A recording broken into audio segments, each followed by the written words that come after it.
मन को एक काम पर लगा दो, अपने आप को भटकने मत दो। शांत रहना कैसे सीखे, इन्हीं सारे सवालों के जवाब हम आज की इस वीडियो में जानेंगे। दोस्तों, जीवन में बहुत सारी कठिनाइयां होती हैं और हम सभी इन मुश्किलों से बाहर निकलना चाहते हैं।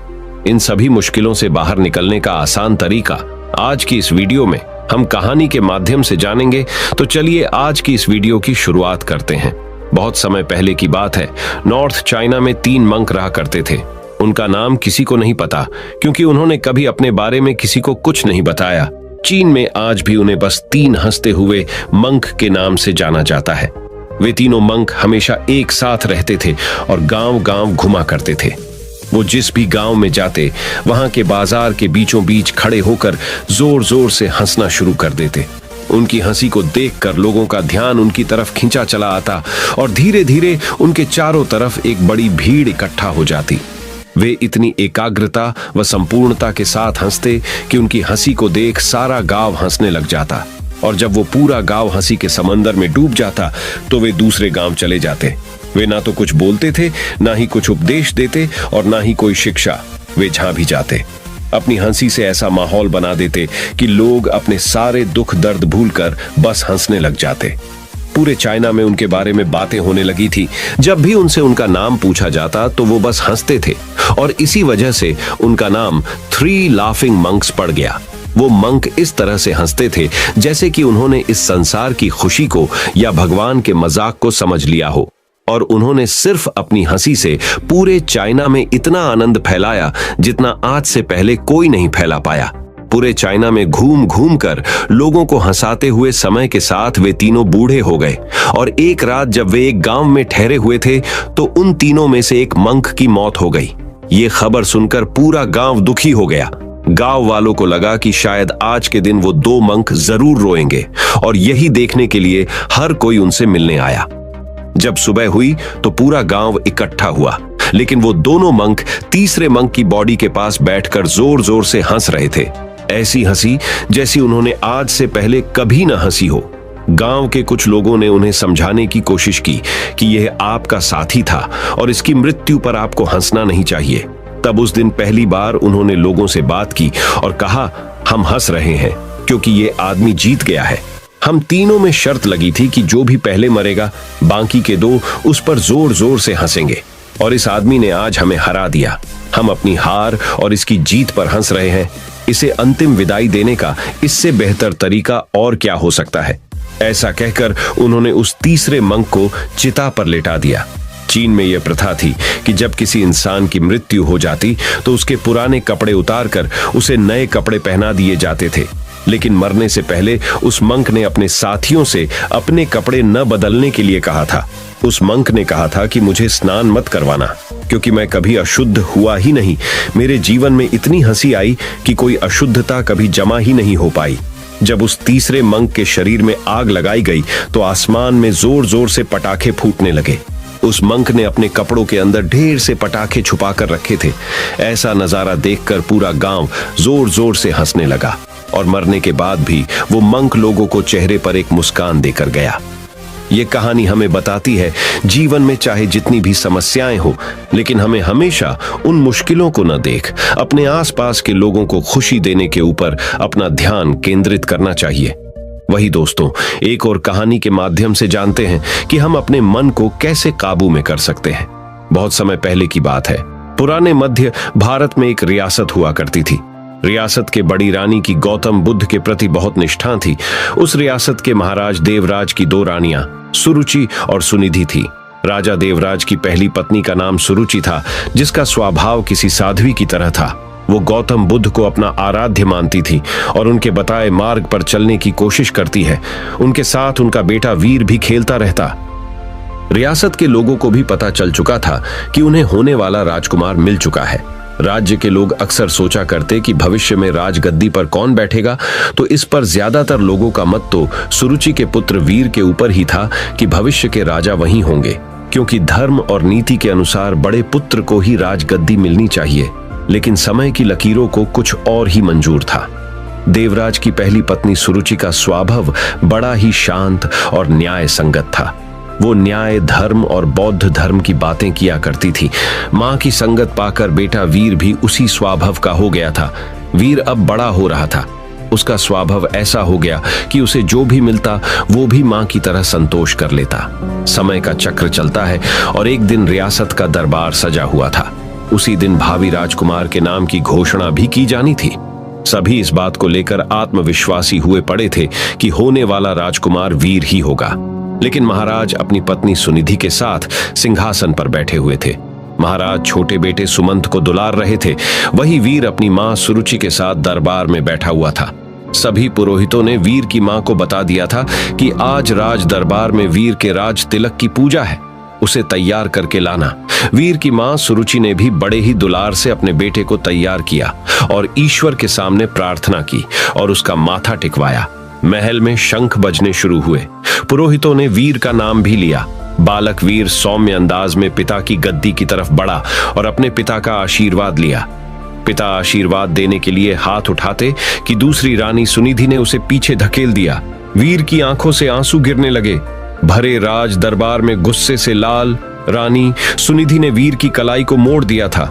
उन्हें सिंहासन पर पहुंचने से रोक दिया। फिर सुनिधि ने अपने कड़े शब्दों और सख्त आवाज में कहा कि तुम इस सिंहासन और महाराज की गोद में बैठ नहीं सकते। सिंहासन में बैठने वाला काबिल हो या ना हो, वो चहेती रानी का पुत्र ही होना चाहिए। तुम दासी के बराबर वाली रानी के पुत्र हो। सिंहासन पर मेरा पुत्र सुमंत ही बैठेगा और जो सिंहासन पर बैठेगा जनता उसी को राजकुमार मानकर आदर सम्मान देगी। तुम जाओ अपनी माता के पास और बुद्ध की सेवा करो। मेरे रहते तुम्हें आत्मसम्मान कभी नहीं मिल सकता। जाओ, पहले अपना भाग्य बदल कर आओ। राजकुमार बनने के लिए तुम्हें मेरी कोख से जन्म लेना पड़ेगा। यह सब सुनकर पूरा राज दरबार हक्का बक्का रह गया। सबको आश्चर्य भरी नजरों से महाराज देवराज की ओर देखे जा रहे थे कि महाराज कुछ बोल क्यों नहीं रहे। लेकिन महाराज बोलते भी क्या, वे नजरें झुकाए बैठे थे, क्योंकि उनकी आंखों और मन पर तो रानी सुनिधि की खूबसूरती और विलासता का पर्दा पड़ा हुआ था। ऐसे में भला वो रानी का विद्रोह कैसे कर सकते थे? अगर वो रानी का विद्रोह करते तो उनकी विलासता भरी रातें कैसे रंगीन होती। वो खूबसूरत जिस्म का आनंद लेने से वंचित हो जाते। वीर को अपनी सौतेली मां की बातों से ज्यादा बुरा अपने पिता के चुप रहने का लगा। कुछ देर बाद वो राजमहल के बाहर चला गया। संध्या आरती का समय हो चला था। वीर की मां सुरुचि ने वीर को अपने पास बुलाया। वीर का चेहरा देखकर वो घबरा गई। वीर ने उनसे कहा कि मां, पिताजी हमारे साथ ऐसा क्यों करते हैं? अब हमारा क्या होगा? क्या मुझे कभी किसी का मान सम्मान प्राप्त नहीं हो पाएगा? जवाब देते हुए वीर की मां ने अपनी उंगली से मंदिर की तरफ इशारा किया। यह कमरा कुछ दूरी पर था और इसमें महात्मा बुद्ध की प्रतिमा रखी हुई थी। वीर ने इशारा करते हुए पूछा, वहां क्या है मां? जवाब देते हुए मां बोली, वो महात्मा बुद्ध है, वहीं तुम्हें सिद्ध बनाएंगे। उनकी शरण में जाओ बेटा। ये शब्द सुनते ही वीर ने बहुत अच्छा महसूस किया। सुरुचि बोली, बेटे तुम्हारे लिए इस सिंहासन से भी कहीं बड़ा और आगे का सिंहासन बना हुआ है, इसलिए इस सिंहासन लालसा व मोह त्याग कर उस बड़े सिंहासन को प्राप्त करो। लेकिन उसे पाना इतना आसान नहीं है। जीवन के उस सिंहासन तक तुम्हें महात्मा बुद्ध की शिक्षाएं लेकर जाएंगी। लेकिन वीर को अब भी ये समझ नहीं आ रहा था मां आखिर किस तरह के सिंहासन की बात कर रही है, जो राज सिंहासन से भी कहीं बड़ा है। उसके कानों में तो अभी भी सौतेली मां के ताने गूंज रहे थे कि वो अभागा है। लेकिन वीर की मां ने देर नहीं की और उसे बुद्ध की मूर्ति के सामने लाकर खड़ा कर दिया और कहा कि अब सिर्फ महात्मा बुद्ध ही तुम्हारा कल्याण करेंगे। तुम उन्हीं के बताए मार्ग पर चलो, उनकी शिक्षाओं का अनुसरण करो, तुम्हें पता चल जाएगा कि जीवन का असली सुख कहां है।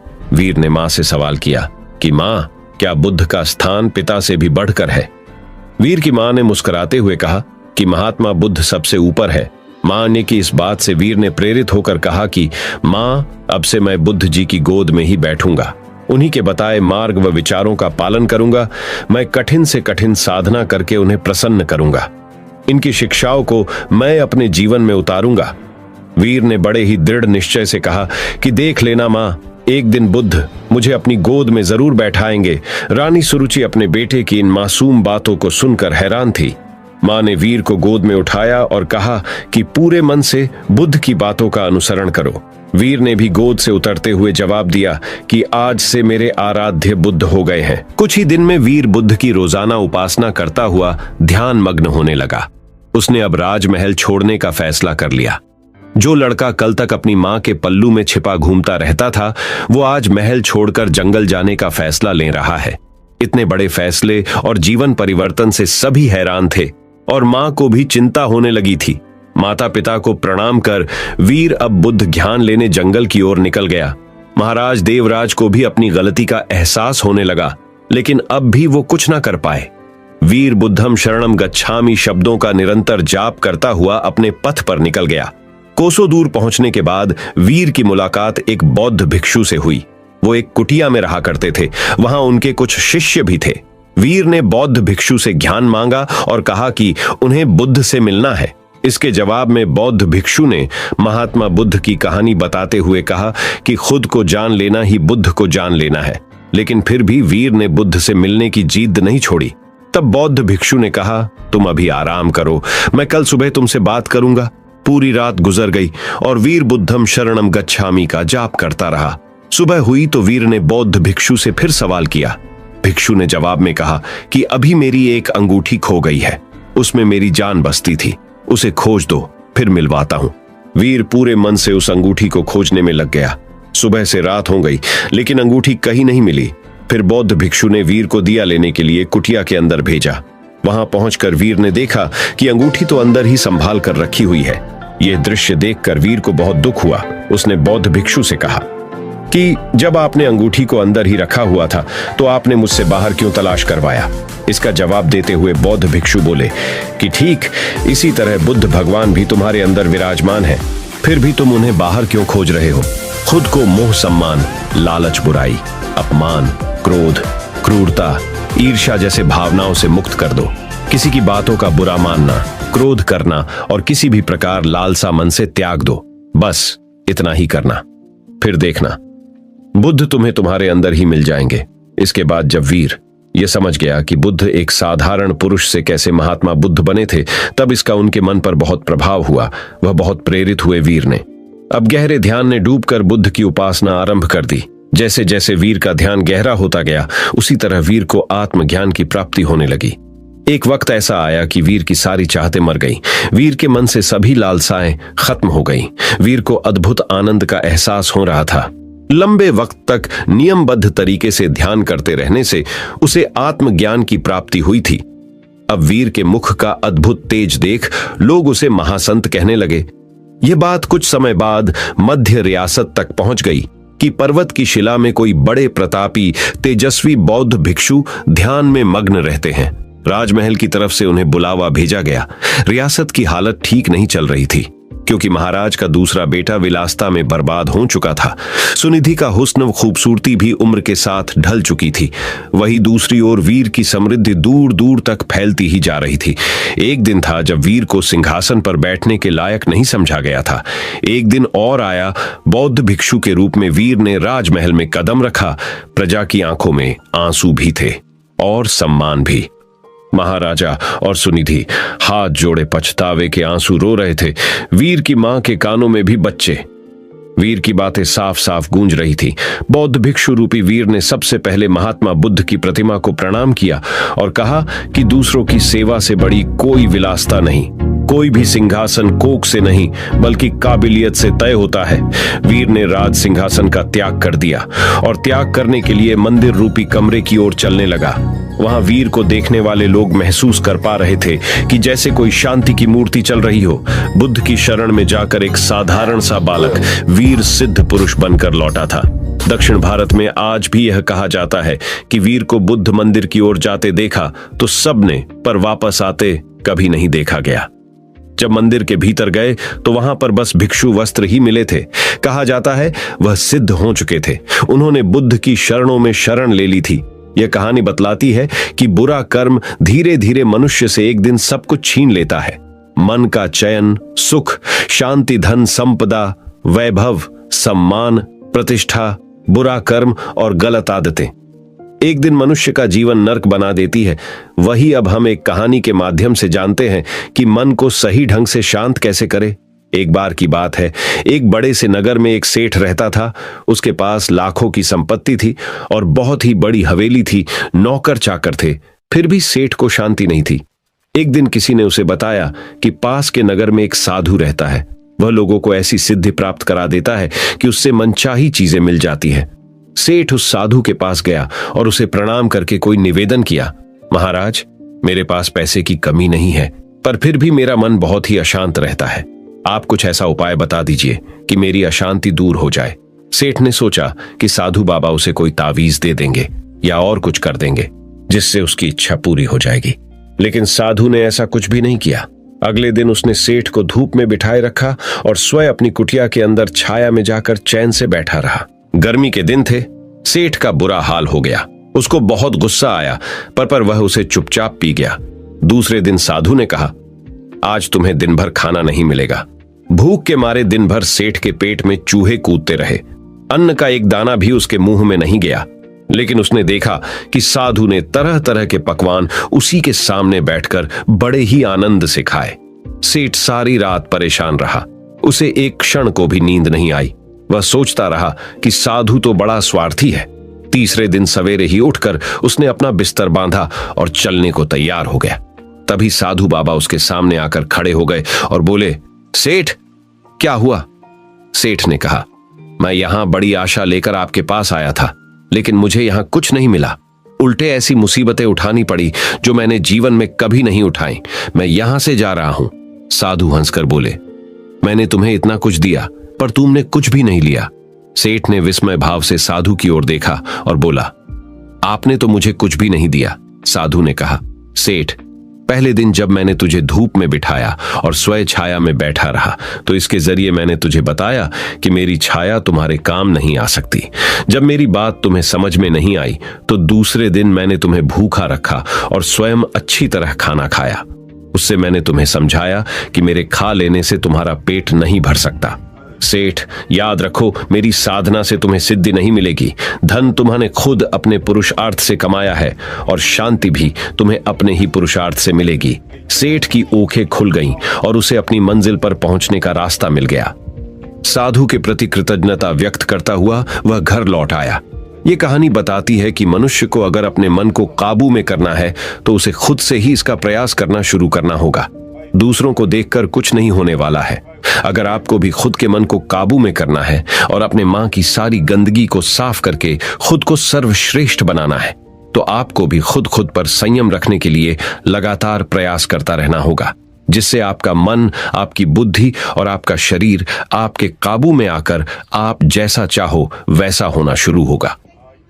दोस्तों, गौतम बुद्ध की यह प्रेरणादायक कहानी आपको कैसे लगी, ये कमेंट बॉक्स में कमेंट करके जरूर बताइए। और वीडियो अगर आपको पसंद आया हो तो इस वीडियो को एक लाइक और चैनल को सब्सक्राइब